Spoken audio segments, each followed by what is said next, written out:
ഇന്ന് ഞങ്ങളുടെ അമ്മയുടെ വീട്ടിലാണ്. ഞങ്ങളുടെ അമ്മയുടെ അച്ഛന് 90 വയസ്സ് തികഞ്ഞതിൻ്റെ ബർത്ത്ഡേ ആഘോഷങ്ങൾ ചെയ്യാമെന്ന് വിചാരിച്ചു. അപ്പോൾ ഞങ്ങളെല്ലാവരും ഒത്തുകൂടിയിട്ടുണ്ട്. ഞങ്ങളെല്ലാവരും ഒത്തുകൂടി എല്ലാവരും ബലൂൺ വീർപ്പിക്കുന്നതിൻ്റെ ആ ഒരു തിരക്കിലും, അതുപോലെ കാര്യങ്ങളൊക്കെ അറേഞ്ച്മെൻറ്റ് ചെയ്യുന്ന തിരക്കിലും, ഡെക്കറേഷനൊക്കെ ഞങ്ങളാൽ കഴിയുന്ന വിധം അത്യാവശ്യം വലിയ തെറ്റില്ലാത്ത രീതിയിൽ ചെയ്തിട്ടുണ്ട്. ഒരുപാട് ഹൈഫൈ ആയിട്ടൊന്നും ചെയ്തിട്ടില്ല.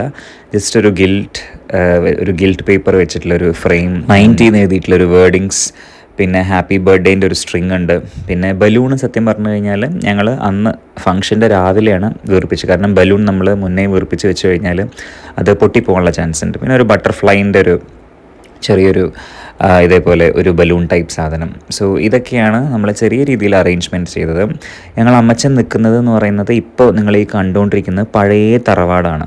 അപ്പോൾ ഈ പഴയ തറവാടിൻ്റെ തൊട്ടടുത്താണ് എൻ്റെ ചെറിയമ്മയുടെ വീട്. ഇപ്പോൾ അവിടെയാണ് സത്യം പറഞ്ഞു കഴിഞ്ഞാൽ ഈ വീട് യൂസ് ചെയ്യുന്നുണ്ടെങ്കിലും കിച്ചണും കാര്യങ്ങളൊന്നും കംപ്ലീറ്റ് കുക്കിംഗ് ഒന്നുമില്ല. അതുകൊണ്ട് തന്നെ കിച്ചണൊക്കെ ഫുൾ ക്ലോസ്ഡ് ആണ്.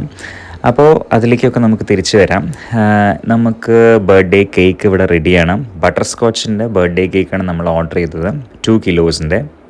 അപ്പോൾ ഞങ്ങൾ ഹാപ്പി ബർത്ത്ഡേ അമ്മച്ച എന്നൊക്കെ എഴുതിയിട്ട് നല്ല രീതിയിലുള്ളൊരു നല്ല ടേസ്റ്റുള്ളൊരു കേക്കായിരുന്നു.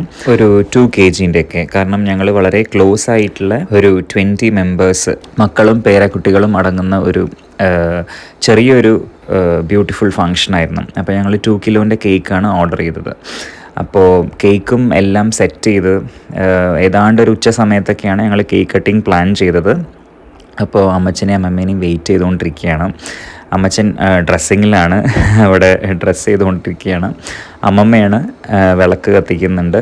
പിന്നെ ബാക്കി എല്ലാവരും ഞങ്ങൾ എല്ലാ കുടുംബങ്ങളും അടങ്ങുന്ന ഒരു ചെറിയ പരിപാടി. അപ്പോൾ അതിനു വേണ്ടി എല്ലാവരും തയ്യാറെടുത്തുകൊണ്ടിരിക്കുകയാണ്. ജസ്റ്റ് ഒരു ഉച്ച സമയത്ത് കേക്ക് കട്ട് ചെയ്തിട്ട് പിന്നെ ലഞ്ച്, അങ്ങനെയാണ് പ്ലാൻ.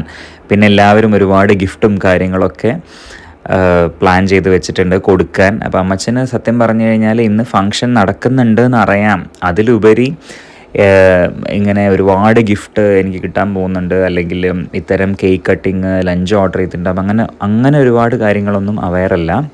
അപ്പോൾ അത് അമ്മച്ചൻ വന്നിട്ടുണ്ട്, ഡ്രസ്സൊക്കെ ചെയ്ത് കുട്ടപ്പനായി. അപ്പോൾ അമ്മച്ചനും കൂടിയും ഒരുമിച്ച് കേക്ക് മുറിക്കണം എന്ന് ഞങ്ങൾക്കൊരാഗ്രഹം ഉണ്ടായിരുന്നു. അപ്പോൾ അതിന് തയ്യാറെടുത്തുകൊണ്ടിരിക്കുകയാണ്. സത്യം പറഞ്ഞു കഴിഞ്ഞാൽ നമ്മൾ ഓരോ സെലിബ്രേഷൻസും ഓരോ ആഘോഷങ്ങളും, അത് ചെറുതായാലും വലുതായാലും, അതൊക്കെ എന്നേക്കുള്ളൊരു മെമ്മറീസാണ്. Happy birthday to you, happy birthday to അമ്മച്ചൻ, ഹാപ്പി ബർത്ത്ഡേ. അപ്പോൾ അങ്ങനെ കട്ടിങ്ങൊക്കെ കഴിഞ്ഞു, ഫസ്റ്റ് കട്ടിങ് കഴിഞ്ഞു. എല്ലാവർക്കും ഒരുപാട് ഹാപ്പിയായി. അപ്പോൾ അമ്മമ്മ കട്ട് ചെയ്തിട്ട് ജസ്റ്റ് ഫസ്റ്റ് കേക്കിൻ്റെ പീസ് അമ്മച്ചന് കൊടുക്കാനുള്ളൊരു തയ്യാറെടുപ്പിലാണ്. അപ്പോൾ ഇവർക്കൊക്കെ ഇതൊരു പുതുമുള്ള കാര്യമാണ് അല്ലേ. ഇപ്പോൾ നമ്മൾ ഇന്നത്തെ കാലത്ത് സത്യം പറഞ്ഞു കഴിഞ്ഞാൽ നമ്മളുടെ ജനറേഷനിലുള്ള ആൾക്കാരുടെ ബർത്ത്ഡേയ്സ് ആയാലും എല്ലാം നമ്മൾ ആഘോഷിച്ച് തുടങ്ങി. പക്ഷേ അന്നത്തെ കാലത്ത് ഇവർക്കിതൊന്നും അങ്ങനെ ഒരുപാട് ബർത്ത്ഡേ സെലിബ്രേഷനോ അല്ലെങ്കിൽ അങ്ങനത്തെ ആഘോഷങ്ങളൊന്നും വല്ല രീതിയിലില്ല. അപ്പം നമ്മൾ മക്കളും മരുമക്കളും അതുപോലെ പേരക്കുട്ടികളും എല്ലാവരും ചേർന്നിട്ട് ഇങ്ങനത്തെയൊക്കെ ഓരോ ഇത് കൊടുക്കുമ്പോൾ അത് വലിയ ഹാപ്പിനെസ്സാണ്. ഇപ്പോൾ കേക്ക് കൊടുത്തുകൊണ്ടിരിക്കുന്നത് എൻ്റെ വല്യമ്മയാണ്, ഇവരുടെ ഫസ്റ്റ് മൂത്ത മകള്. ഇപ്പോൾ കൊടുക്കുന്ന എൻ്റെ അമ്മ, രണ്ടാമത്തെ മകള്, പിന്നെ ബാക്കിൽ നിൽക്കുന്ന ബ്ലൂ സാരി മൂന്നാമത്തെ ഡോട്ടറാണ് എൻ്റെ ചെറിയമ്മ. അപ്പം ഇതൊക്കെ ഇവർക്ക് സത്യം പറഞ്ഞു കഴിഞ്ഞാൽ ഭയങ്കര ഒരു ഹാപ്പിനെസ് തരുന്ന മൊമെൻ്റാണ്. അപ്പോൾ ചെറിയ ആഘോഷങ്ങളാണെങ്കിലും വലിയ ആഘോഷങ്ങളാണെങ്കിലും നമുക്കൊരു സെലിബ്രേറ്റ് ചെയ്യാൻ ഉള്ളൊരു മൊമെൻ്റ് ആണെങ്കിൽ അത് സെലിബ്രേറ്റ് ചെയ്യണം എന്നുള്ളൊരു പക്ഷക്കാരനാണ് ഞാൻ. ഞാൻ ഈ പറഞ്ഞ പോലെ എന്നെന്നും നമുക്ക് ഓർത്തിരിക്കാം. ഇപ്പോൾ ഈ ക്യാമറാസും അതുപോലെ വീഡിയോസൊക്കെ എടുക്കാനുള്ളൊരു നമുക്കൊരു ഓപ്ഷൻ ഉണ്ട്. അപ്പോൾ അതുകൊണ്ട് തന്നെ നമുക്ക് ഇത്തരത്തിലുള്ള കാര്യങ്ങൾ, സെലിബ്രേഷൻസ് നടക്കുമ്പോൾ ഫോട്ടോസ് ആയാലും വീഡിയോസ് ആയാലും എല്ലാം നമുക്ക് എടുത്തു വെച്ച് കഴിഞ്ഞാൽ പിന്നീട് ഒരിക്കൽ കാണുമ്പോൾ ഇതൊക്കെ നല്ലൊരു ഓർമ്മകളായിട്ട് എന്നും നിൽക്കും. ഇനി ഇവർ 3 മക്കൾ ചേർന്നിട്ട് പൊന്നാട അണിയിക്കലാണ്.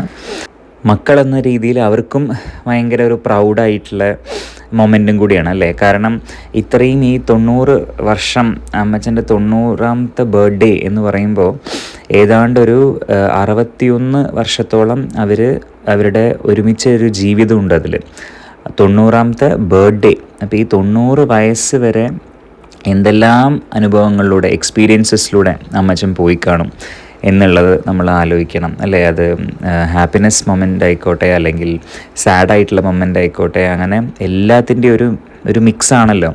അപ്പോൾ ഈ 90 വയസ്സ് വരെ ഒരുപാട് അനുഭവങ്ങൾ കളക്ട് ചെയ്തൊരു വ്യക്തിയാണ്. അവർക്കും അവർ ഒരുമിച്ചിട്ടുള്ള ആ ഒരു മൊമെൻറ്റ് എന്ന് പറയുന്നത് വളരെ സ്പെഷ്യലായിട്ടുള്ളൊരു മൊമെൻറ്റ് തന്നെയായിരിക്കും. കേക്കിൻ്റെ കഷ്ണം എല്ലാവരും അത്യാവശ്യം വലിയ രീതിയിലുള്ള കഷ്ണങ്ങളാണ് കൊടുത്തുകൊണ്ടിരിക്കുന്നത്. കാരണം ഇത് കഴിഞ്ഞാൽ ഞങ്ങൾ നേരെ ലഞ്ചിലോട്ട് കിടക്കുകയാണ്. അപ്പോൾ ഞാനിങ്ങനെ അവിടെ നിന്ന് പറയുന്നുണ്ടായിരുന്നു, കേക്കിൻ്റെ കഷ്ണം എല്ലാവരും കുറച്ച് ചെറിയ കഷ്ണം കൊടുക്കുന്നതായിരിക്കും നല്ലത്. കാരണം ഭക്ഷണം കഴിക്കാനുള്ളതാണ്. പിന്നെ ഭക്ഷണം കഴിച്ച് കഴിഞ്ഞിട്ട് നമുക്ക് വിശദമായിട്ട് പിന്നീട് കഴിക്കാവുന്നതേ ഉള്ളൂ. അപ്പോൾ ഒരു ദൈവാനുഗ്രഹം കൊണ്ട് അമ്മച്ചനിപ്പോൾ ഒരു ഷുഗറോ പ്രഷറോ അങ്ങനത്തെ ഒരു കാര്യങ്ങളൊന്നുമില്ല. ടച്ച് വുഡ് അത് അങ്ങനെ ഇരിക്കട്ടെ. അതുകൊണ്ട് തന്നെ ഹെൽത്ത് അത്യാവശ്യം ചില സമയങ്ങളിൽ ഹെൽത്ത് ജസ്റ്റ് ഒന്ന് ഡൗൺ ആവും. അങ്ങനെ ഹോസ്പിറ്റലിൽ പോകുന്നല്ലാണ്ട് വലിയ രീതിയിലുള്ള ഒരു ഇതൊന്നും ഇപ്പോൾ ദൈവം അനുഗ്രഹിച്ച് ഇപ്പോൾ ഇല്ല. അപ്പോൾ അതങ്ങനെ എന്നും അമ്മമ്മയ്ക്കായാലും അമ്മച്ചനായാലും എന്നും അതങ്ങനെ ഹെൽത്തിയോടുകൂടി ഇരിക്കട്ടെ എന്നുള്ളതാണ് നമുക്ക് എല്ലാവർക്കും വിഷ് ചെയ്യാനുള്ളത്. അത് അങ്ങനെയാണല്ലോ. കാരണം നമ്മൾ എത്ര വയസ്സ് വേണമെങ്കിലും ജീവിക്കാം, പക്ഷേ നമ്മൾ ഹെൽത്തി ആണെങ്കിൽ ആ ഇരിക്കുന്നതിന് നമുക്കൊരു മീനിങ് ഉള്ളൂ.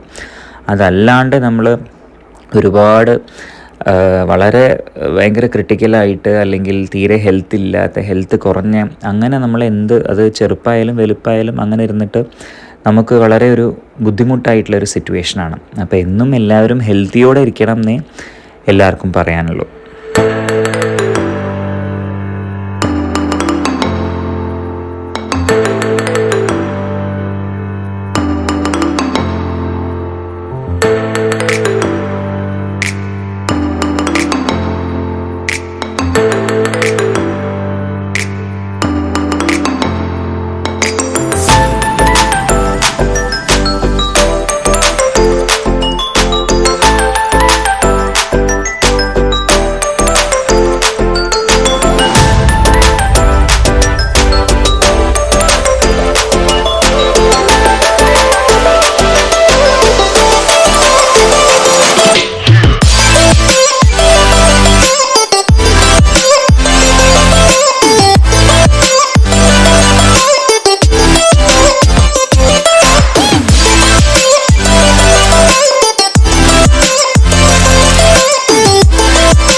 അപ്പോൾ നിലുവിനും ഒരുപാട് എക്സൈറ്റ്മെൻ്റ് ഉള്ള ഡേ ആണ്. അപ്പോൾ നിലു മുത്തശ്ശനെയും മുത്തശ്ശിയുടെയും ഒക്കെ ആ ഒരു കൂടെ നിൽക്കുന്നതും നിലു അവർക്ക് കേക്ക് കൈയേറ്റ് കൊടുക്കുന്നതൊക്കെ ഭയങ്കര കണ്ണിന് നല്ല ഭംഗിയുള്ളൊരു കാഴ്ചയായിരുന്നു. അവളും ഒരുപാട് എക്സൈറ്റഡ് ആണ്. അവൾക്കും ഇങ്ങനത്തെ ഫങ്ഷൻസിലൊക്കെ പങ്കെടുക്കുക, അതുപോലെ അങ്ങനെ സെലിബ്രേഷൻസ് ഉണ്ടാവുക. കാരണം 36 വേറെ ഒന്നുമല്ല, ഇങ്ങനത്തെ ടൈമൊക്കെ അവൾക്ക് ലക്ഷറിയാണ്. കാരണം ഒരുപാട് ചോക്ലേറ്റ്സും അതുപോലെ മധുരമുള്ള കാര്യങ്ങളൊക്കെ കഴിക്കാമല്ലോ. അപ്പോൾ അവൾ ഒരുപാട് എക്സൈറ്റഡ് ആയിരുന്നു. അപ്പോൾ ഇനി നമ്മളുടെ പ്രധാന പരിപാടി എന്ന് പറയുന്നത് കേക്ക് കട്ടിങ്ങും കാര്യങ്ങളൊക്കെ കഴിഞ്ഞു. കേക്ക് നമ്മൾ ഫ്രിഡ്ജിലോട്ട് വെച്ചു. ഇനി ഭക്ഷണമൊക്കെ കഴിഞ്ഞ് പിന്നെ പതിയെ നമുക്ക് ടൈം എടുത്ത് കഴിക്കാവുന്നതേ ഉള്ളൂ. നമ്മൾ സദ്യ ഓർഡർ ചെയ്തിട്ടുണ്ടായിരുന്നു. അപ്പോൾ ടേബിളും കാര്യങ്ങളൊക്കെ അറേഞ്ച് ചെയ്തു.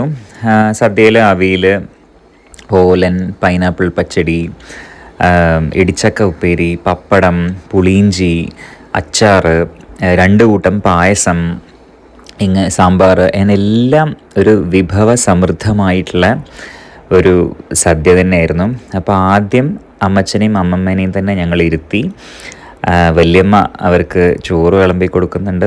അമ്മ അതാ സാമ്പാർ വിളമ്പാൻ റെഡിയായി നിൽക്കുന്നുണ്ട്. അപ്പോൾ അവരാണല്ലോ ഫസ്റ്റ് ഇരുന്ന് കഴിക്കേണ്ട ആൾക്കാർ അല്ലേ. അപ്പോൾ അവരെ രണ്ടുപേരും ഞങ്ങൾ ഒരുമിച്ചിരുത്തി ഫുഡ് സെർവ് ചെയ്തുകൊണ്ടിരിക്കുകയാണ്.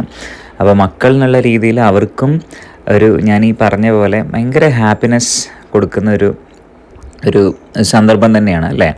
കാരണം അത് ഞങ്ങൾ പേരക്കുട്ടികളാണ് അത് നടത്തുന്നതിൽ ഞങ്ങൾക്കും അതിയായിട്ടുള്ള സന്തോഷം മാത്രമേ ഉള്ളൂ. അപ്പോൾ എല്ലാവരും ഭക്ഷണമൊക്കെ നല്ല രീതിയിൽ കഴിച്ചു തുടങ്ങി. നമ്മൾ സദ്യയൊക്കെ ഏൽപ്പിച്ചിരുന്നു. ഭക്ഷണ പരിപാടിയൊക്കെ കഴിഞ്ഞ് കഴിഞ്ഞാൽ പിന്നെ ഞങ്ങൾക്ക് പ്രധാന പരിപാടി എന്ന് പറയുന്നത് കത്തിവെക്കലാണ്.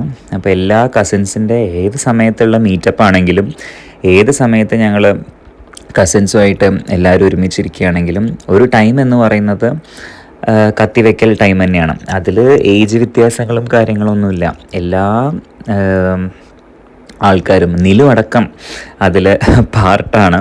അവൾക്ക് കത്തി വയ്ക്കാൻ അറിയില്ലെങ്കിലും അവളെയും കളിപ്പിച്ചിരിക്കലും അവളുടെ കൂടെ തമാശ പറയലും പിന്നെ ഞങ്ങളുടേതായിട്ടുള്ള കത്തി വയ്ക്കലും എല്ലാം കൂടി ഒരു മിക്സാണ്. ആ ഒരു ടൈം എന്ന് പറയുന്നത് കസിൻസ് എല്ലാവരും കൂടി കണ്ടു കഴിഞ്ഞാൽ അതൊരു ഒഴിച്ചുകൂടാൻ പറ്റാത്തൊരു സന്ദർഭം തന്നെയാണ്. കാരണം അത് ഓട്ടോമാറ്റിക്കലി വന്നു പോകും. നമ്മൾ പർപ്പസ്ഫുള്ളി എഫേർട്ട് എടുക്കേണ്ട ആവശ്യമില്ല. അപ്പോൾ ഭക്ഷണമൊക്കെ കഴിച്ചുകൊണ്ട് തന്നെ ഞങ്ങൾ നല്ല ചൂടുമായിരുന്നു പുറത്ത്. അപ്പോൾ ഞങ്ങളൊരു റൂമിൽ കയറി AC ഓൺ ചെയ്ത് ഞങ്ങൾ ഫുൾ കത്തിവയ്ക്കൽ പ്രോസസ്സിലോട്ട് കടന്നു. അങ്ങനെ അതെല്ലാം കഴിഞ്ഞ് ഞങ്ങൾ നൈറ്റാണ് അവിടുന്ന് ടാറ്റ ബൈ ബൈ പറഞ്ഞത്. അപ്പോൾ ഇതാണ് തറവാടിൻ്റെ ഒരു ഫുൾ വീഡിയോ ഒക്കെ ഞാൻ പിന്നെ കാണിക്കുന്നതായിരിക്കും. ഒരു ഹോം ടൂറൊക്കെ കാണിക്കാം. പഴയ തറവാടുകൾ നമുക്ക് എന്നും ഒരു നൊസ്റ്റാൾജിയാണ് അല്ലേ. അപ്പോൾ ഞങ്ങൾ അവിടുന്ന് എല്ലാവരോടും യാത്രയൊക്കെ പറഞ്ഞ് പോകുന്നു. കുറച്ച് ഫോട്ടോസും കാര്യങ്ങളൊക്കെ എടുത്തിട്ടുണ്ടായിരുന്നു. അപ്പോൾ അത് ഞാനിവിടെ ഷെയർ ചെയ്യാം നിങ്ങൾക്ക് ജസ്റ്റ് ഒന്ന് കാണാൻ വേണ്ടിയിട്ട്.